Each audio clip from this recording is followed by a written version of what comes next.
Good evening, it's Matt here. Before we begin, a long-standing partner of today's podcast is Element, spelled L-M-N-T. Element is a sugar-free electrolyte drink mix, and for me, it was the sugar-free part that made me start using it.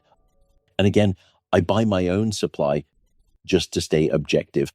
Beyond having the electrolytes in the right balance, the other reason I'm a fan of Element is that it's scientific. If you look up the people who created the company, you'll find some pretty heavy-hitting physiology, biochemistry, and pharmacology knowledge baked into the product. And again, all of that comes without any sugar. Now, here's the update. Element's lemonade salt flavor, which used to be seasonal, was so popular that it's now permanent. You can get it year-round. Happily, I badgered them, and they have agreed to give you fine folks a free 8-count sample pack with any purchase of Element if you use the link drinklmnt.com/mattwalker. So for free product with your purchase, just visit drinklmnt.com/mattwalker. And as I said, you'll get some free product. Let's settle in together. Take a slow breath in through your nose, letting your chest expand fully. Hold it gently and release slowly through your mouth. Let's do that once more. Breathe in, hold, and out. Tonight, I want to take you somewhere unhurried, somewhere the world moves at the pace of wings and petals. This is the story of Eleanor and her beekeeper's garden. Eleanor's garden sits at the end of a winding lane, tucked behind a low stone wall that's been there longer than anyone can remember. The wall is soft with moss now, its edges rounded by decades of rain and wind,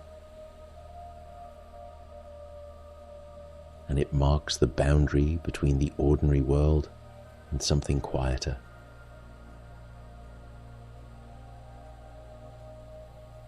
She discovered this place years ago when she needed somewhere to simply be.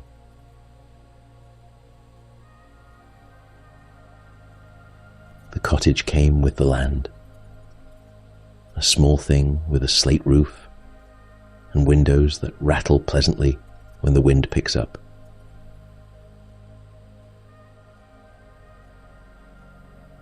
But it was the garden that called to her. And most of all, it was the bees.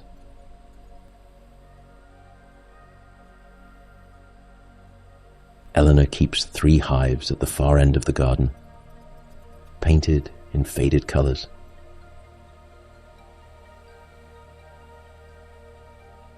One the blue of a winter sky, one the yellow of late summer hay, one the soft green of new leaves.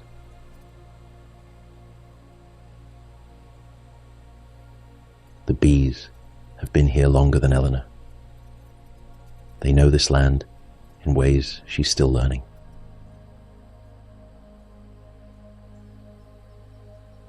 This evening, as the sun begins its slow descent, Eleanor walks the garden paths.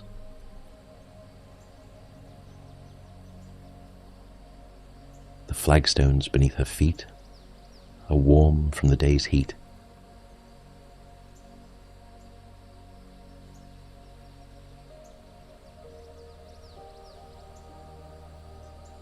And she can feel that warmth rising through the thin soles of her canvas shoes.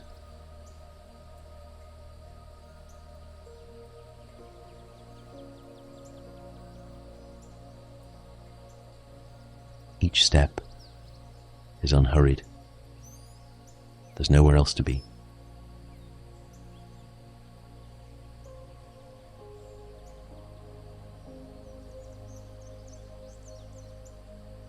The lavender is in full bloom now. Great purple waves of it lining the central path.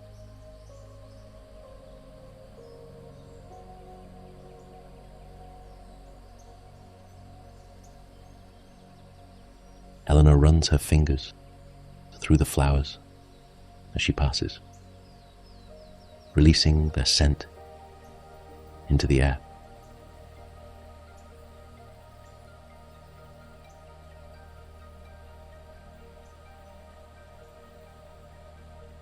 The smell is clean and ancient all at once, like something your grandmother might have kept in a linen drawer, pressed between handkerchiefs that were never meant to be used.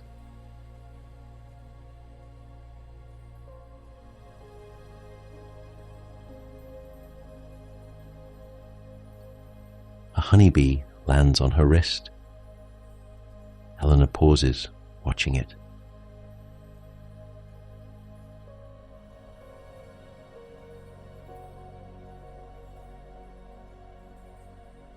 The bee's legs are dusted with pollen.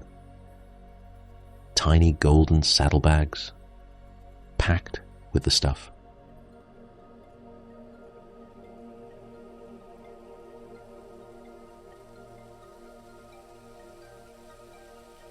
It walks a few steps across her skin, its movements delicate and purposeful, then lifts off again, rising into the amber light.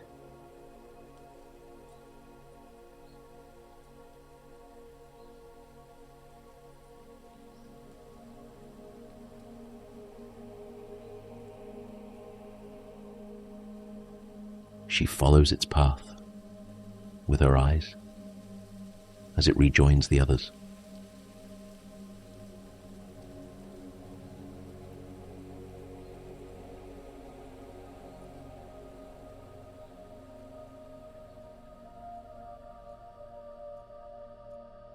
Hundreds of bees move through the garden now, each one tracing invisible lines between flowers.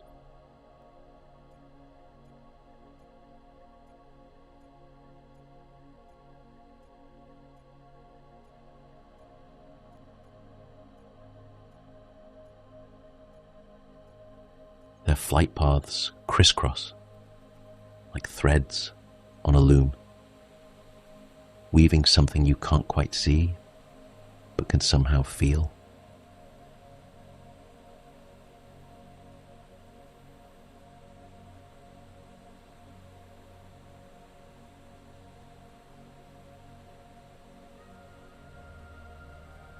Eleanor settles onto the old wooden bench beneath the apple tree.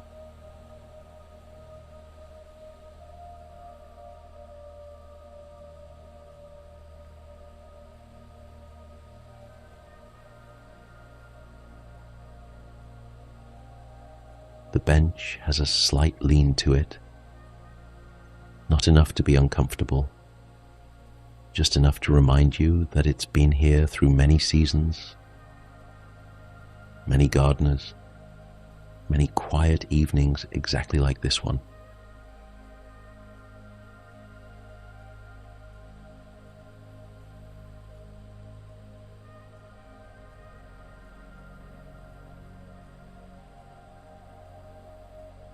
The hum of the bees is everywhere now. It's not a single sound, but a chorus, rising and falling like breath, like the garden itself is breathing.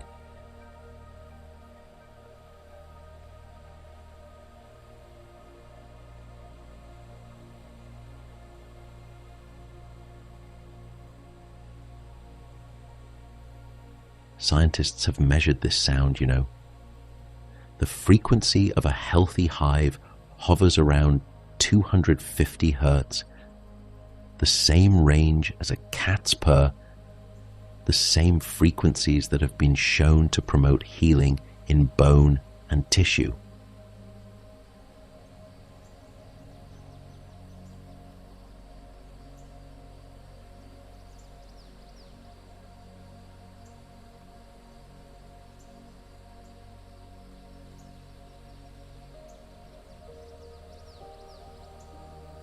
perhaps the bees knew something we're only beginning to understand.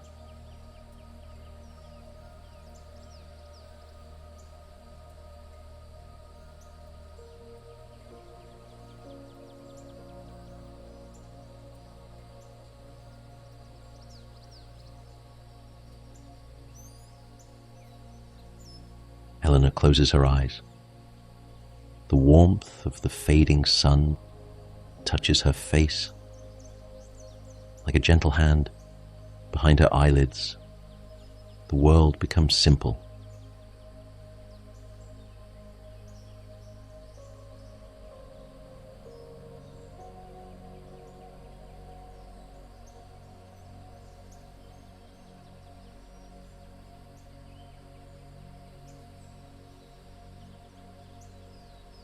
Just sound and sensation, temperature and texture.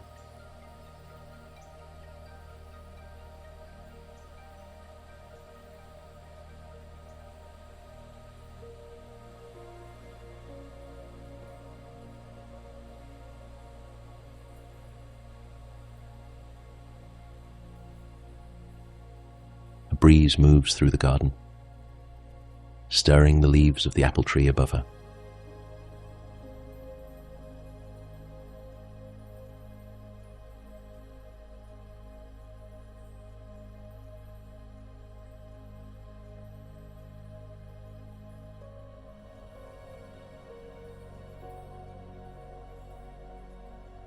The sound is soft,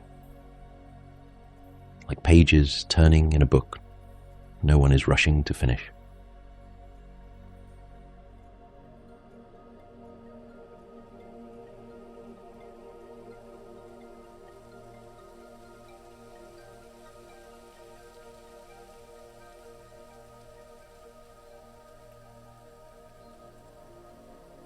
She thinks about the bees and their quiet industry.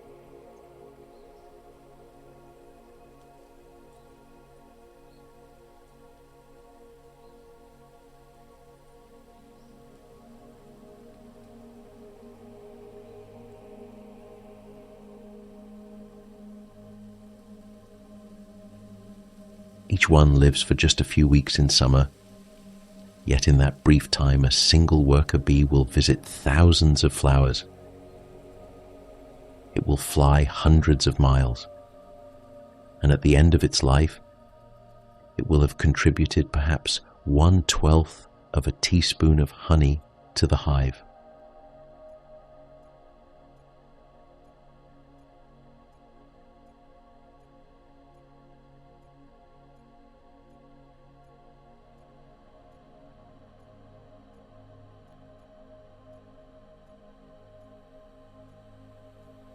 That's all, 1/12 of a teaspoon.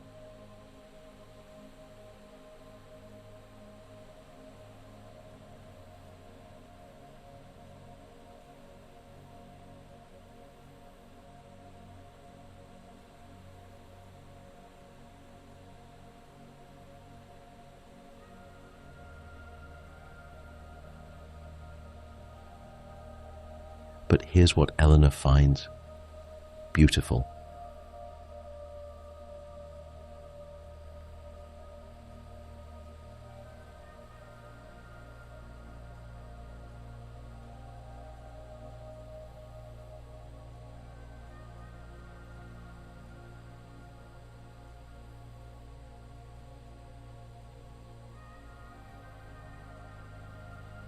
The bee doesn't know this arithmetic. It doesn't measure its worth in teaspoons. It simply does what bees do.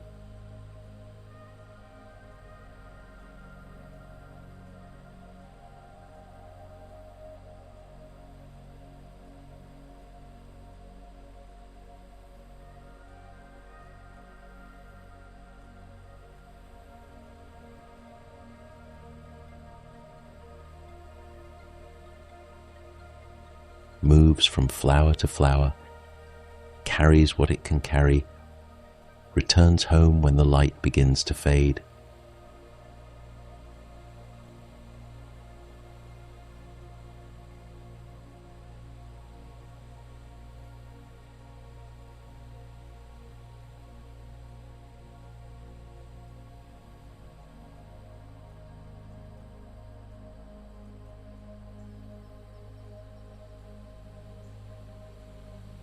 There's a lesson in that, she thinks, not one that needs to be spoken aloud or written down.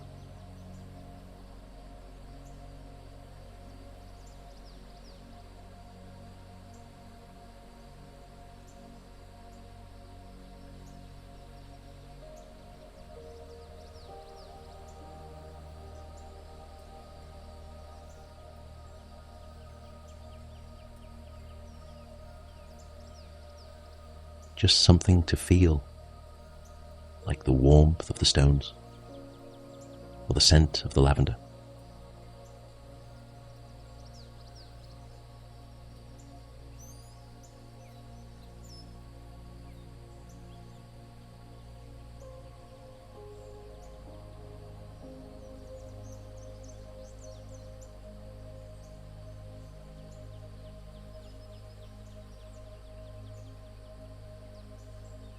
The sun has nearly touched the horizon now.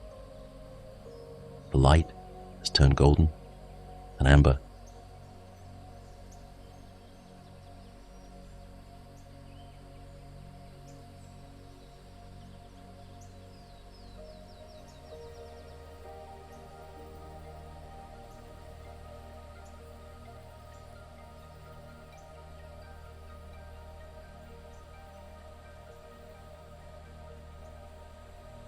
And something deeper, the color of honey held up to a window.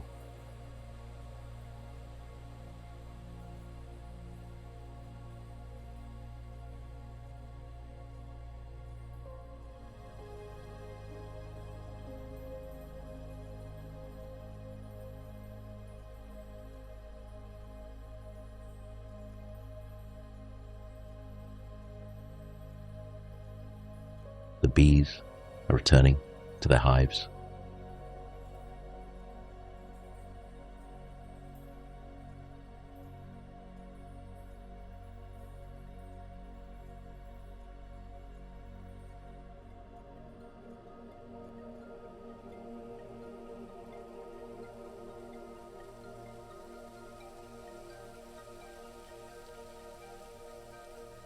Their flight paths converge now, like rivers flowing backward toward a shared source.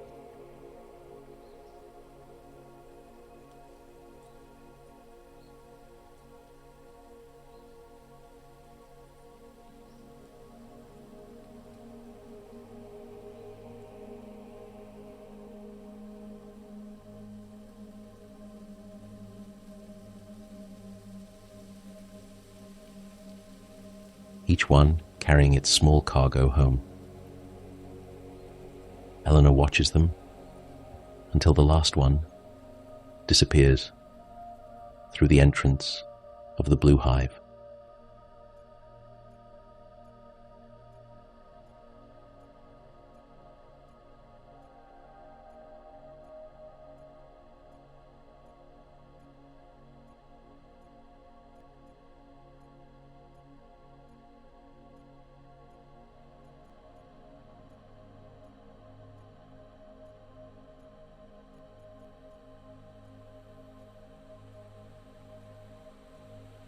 Then she sits a while longer, listening to the sound that continues from within.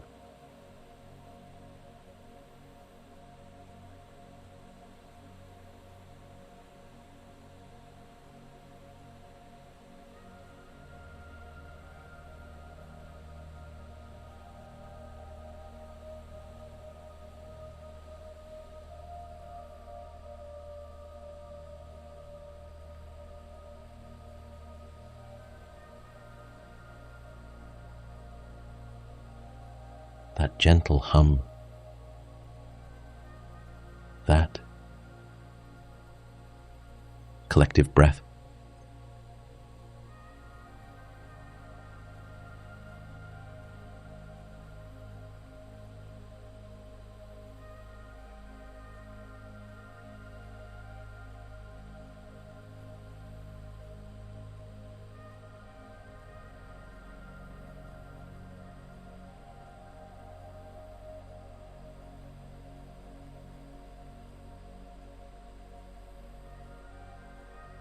The first stars are appearing now.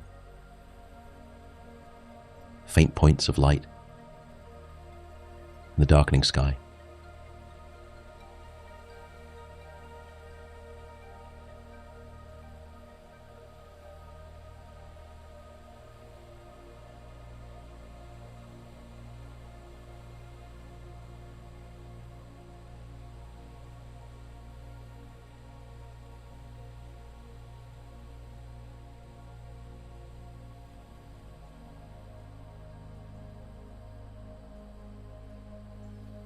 Eleanor doesn't move to go inside. Not yet.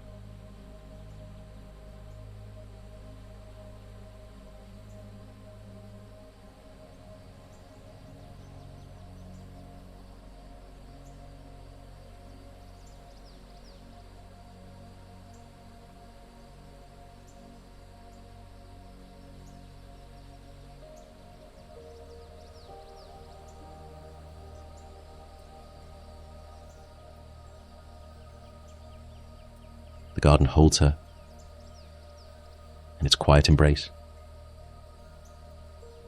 and she lets herself be held.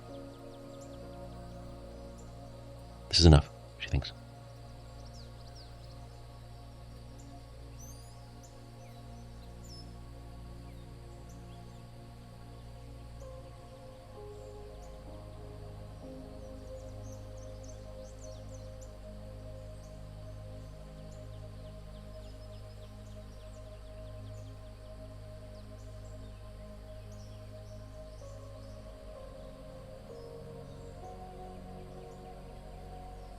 This moment.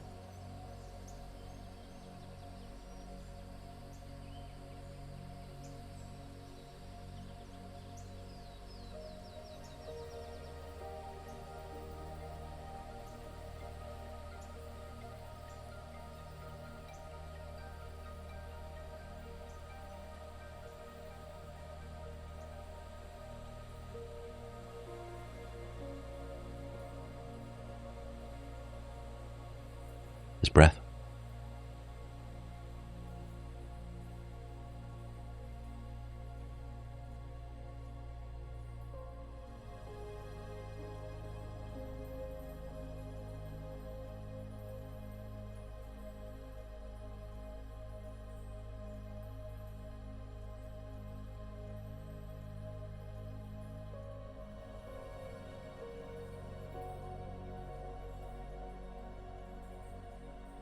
This hum.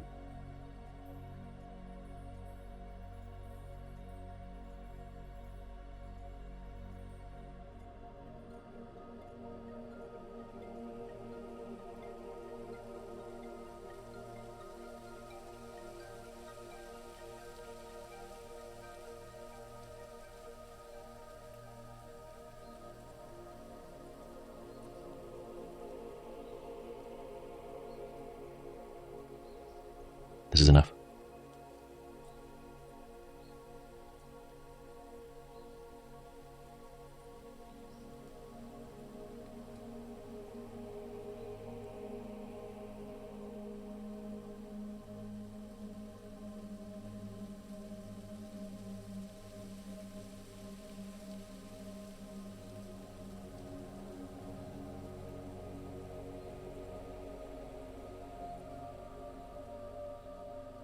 Good night, and sleep well.